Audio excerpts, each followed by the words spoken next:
Hello everyone, good morning. কেমন আছো সবাই? আশা করছি সবাই ভালো আছো, সুস্থ আছো। আমরাও বেশ ভালো আছি। আজ আমার আরও একটি নতুন ব্লগে সকলকে অনেক স্বাগত জানাই। আশা করছি আমার আজকের ব্লগটি সকলের ভালো লাগবে। এখন ঘড়িতে টাইম হচ্ছে ওই 8টা মতো। এখন থেকে আমার ভিডিওটি আমি শুরু করছি। ঘুম থেকে উঠেছি ওই সকাল 6টা মতো বাজে তখন। তারপর আশি কাজ করলাম, চন্দনকে খাবার তৈরি করে দিলাম। আবার পড়তেও এসছিল, ওদেরকে পড়িয়ে ছুটি দিয়ে তারপর চলে আসলাম রান্নার জোগাড় করতে। এই যে বাঁধাকপি কাটছি। জানো তো এখনকার এই বাঁধাকপি একটু গ্যাস বেরায়, তবে একটু ভাবিয়ে নিয়ে রসিয়ে কষিয়ে রান্না করলে তার সঙ্গে যদি 2-3টে চিংড়ি মাছ দেওয়া যায় বেশ ভালো লাগে খেতে। আর আমি কিন্তু বাঁধাকপি একদম ঝুরি ঝুরি করে কাটতে পারি না, আমি একটু মোটাই কেটে ফেলেছি। আর আমি এমনই কাটি, যে কোনো সবজি একটু মোটা মোটাই রাখি। তো যাই হোক, ও সাইডে ভাত বসিয়ে দিয়েছি, আর এই সাইডে দেখো বাঁধাকপি কেটে নিয়েছি। আর এই যে ডাল, আজকের রান্না। তো এখানে থাক এগুলো। খাটের ওপরে এক ঝাঁপ জামা কাপড় রেখে চলে গেছে। সকালবেলা জামা কাপড় খুঁজে পাচ্ছিল না, যখন ডিউটিতে বেরিয়ে যাবে। খুঁজতে গিয়ে এই অবস্থা করেছে। আর আমি ছিলাম তখন বাইরে কাজবাজ করছিলাম। এসে দেখি এই অবস্থা, জামা কাপড় এলোমেলো করে রেখে দিয়েছে সারা ঘর। এগুলো আবার নতুন করে ভাঁজ করতে হবে।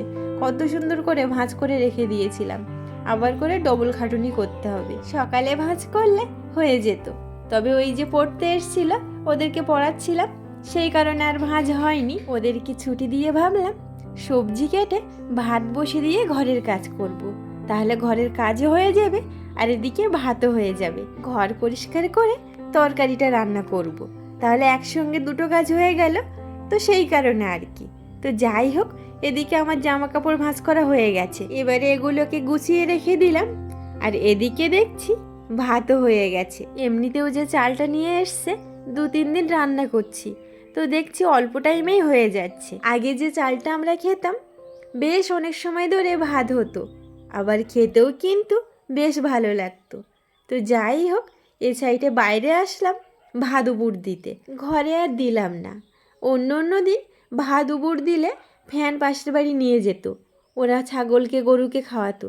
তবে আজকে আর কিছু দিয়ে যায়নি, আর ওরা বাড়িতেও নেই। তো সেই জন্য ভাবলাম বাইরেই ফেলে দিই। বাইরে এসছি তো ভাত উপর দিয়ে এ সাইডে কড়াই বসিয়ে দিলাম, একটু জলও দিয়ে দিলাম। বাঁধাকপিটা একটু হালকা ভাবিয়ে নেব, কারণ এখনকার বাঁধাকপি তো একটু ভাবিয়ে না নিলে হয় না, একটু গ্যাসও বার হয়, তবে একটু ভাবিয়ে নিলে আর গ্যাস বার হয় না। তো সব বাঁধাকপি দিয়ে দিলাম, দিয়ে ঢাকা দিয়ে দিয়েছি। আর ওই 5-6 মিনিট মতো ফুটিয়েছিলাম, তারপরে লাবিয়ে নিলাম। এই যে হালকা ভাবিয়েছি, বেশি কিন্তু ভাবাইনি। আমার বাঁধাকপি ভাবানো হয়ে গেছে। আবারও কিন্তু কড়াই বসিয়ে দিয়েছি, কড়াইতে জলও দিয়ে দিলাম। আর তারপরে দেব একটু ডাল। আজকে রান্না করব ডাল আর বাঁধাকপি। আর দেখি রান্না করতে করতে মাথা থেকে যদি কিছু বার হয় ভালোই হবে, তবে আর যদি মাথা থেকে কিছু না বার হয় তবে কিছুই হবে না, ডাল আর বাঁধাকপি দিয়েই খেতে হবে। আর জানো তো কালকের তো শিব চতুর্দশী হলো, তার কারণে মাইক হচ্ছে। তো সেই কারণে ভয়েসটাও দিতে একটু অসুবিধা হচ্ছে। যখন মাইকটা বন্ধ হচ্ছে তখন ভয়েস ওভার দিতে হচ্ছে, তবুও মাঝে মাঝে গানের আওয়াজ চলে আসছে, বুঝতে পারছি না তখন চলে আসছে। তো যাই হোক, এ সাইডে দেখো ডাল সেদ্ধ করে নিয়েছি, তবে কড়াইতে আমি গলাইনি, যখন ঢেলে নিয়েছি তখন গলিয়ে নিচ্ছি। আর এদিকে কিছুটা ডাল সেদ্ধ নিয়েছি, ডাল মাখা খাবো। ডাল মাখা খেতে বেশ ভালো লাগে, কিন্তু ডাল ভাজা খেতেও বেশ ভালো লাগে, তবে এই ডাল না, মুগের ডাল ভাজা খেতে বেশ ভালো লাগে। ডাল ভাজা তো দোকানে বিক্রি হয় 10 টাকা প্যাকেট, 20 টাকা প্যাকেট। তো যাই হোক, ও সাইডে ডাল ঢেলে নিলাম, রান্না হয়ে গেছে। এদিকে বাঁধাকপি ভাজাও হয়ে গেছে। বাঁধাকপি ভাজা না, বাঁধাকপি ঘন্ট, একদম আটো আটো করে রান্না করেছি, নিরামিষি তরকারি, মাছ নেই। তো এই দেখো, এই যে ডালের ঝোল। আর জানো তো আজকে গুঁড়ো লঙ্কা দিয়েছি, কাঁচা লঙ্কা নেই তার কারণে। আর এদিকে আছে ডাল সেদ্ধ, এই যে একটা কাঁচা লঙ্কাও আছে ওপরে, একটাই ছিল, তো সেই লঙ্কাটা ডালের ওপর দিয়ে রেখে দিয়েছি। আর এদিকে আছে ভাত। আজকের মতো রান্না শেষ হয়ে গেল, এবারে যাব কলপাড়ে। অনেক বাসন বেরিয়েছে, সব বাসন এবারে পরিষ্কার করব। আর জানো তো 1 মাসের বেশি হয়ে গেল আমাদের এদিকে জল দিচ্ছে না। তবুও ওই জল ধরা আছে, সেই জলেই পরিষ্কার করব, তো বাইরে নিয়ে আসলাম। কারণ ওই বারান্দায় পরিষ্কার করলে আবার সেই জায়গাটা জল দিয়ে ধুতে হতো, সেই কারণে। এখন একবেলায় রান্না করছি, তবে এরপর থেকে না 2 বেলা রান্না করতে হবে। দুপুরবেলাও রান্না করতে হবে, আবার রাতের বেলাও রান্না করতে হবে। কারণ গরমও বেশ ভালোই পড়ছে, আর গরমের সময় ভাত কেমন একটা হয়ে যায়। তরকারিটা ঠিক থাকে ফ্রিজে রাখলে, তবে ভাত ফ্রিজে থাকলে কেমন একটা হয়ে যায়, আমার মনে সায় দেয় না, কেমন একটা শক্ত হয়ে যায়। সেই আবার রান্না করতে হয় ডবল খাটুনি করে। তার থেকে ভালো রাতের বেলায় রান্না করব। আর এদিকে বাসন পরিষ্কার করছিলাম আর কথা বলছিলাম। কাকিমারা বাগানে এসছে ডাল দেখতে। এমনিতেও জমিতে হাঁস মুরগি চলে আসে আর ওই ডালের মাথা কেটে কেটে খেয়ে নেয়।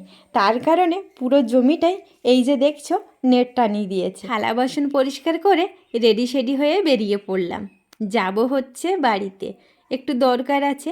চন্দন বাড়ি এসে বলল রেডি হয়ে নাও, বাড়ি যাব। তারপর আর কি বেরিয়ে পড়লাম দুজনে। তবে এখন টাইম হচ্ছে দুপুর 2টো মতো বাজে, আর আস্তে আস্তে সন্ধে হয়ে গেল। এখন একটা নদী আছে সামনে।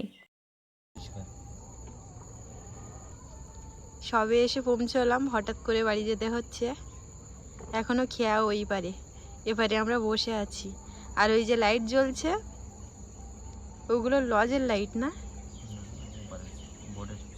বোর্ডের লাইট। ওই একটা আসছে।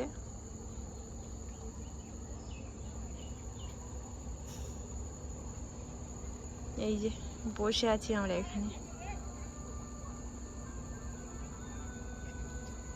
নদীটা পার হয়নি, আর বাড়ি গিয়ে দেখা হচ্ছে তোমাদের সঙ্গে।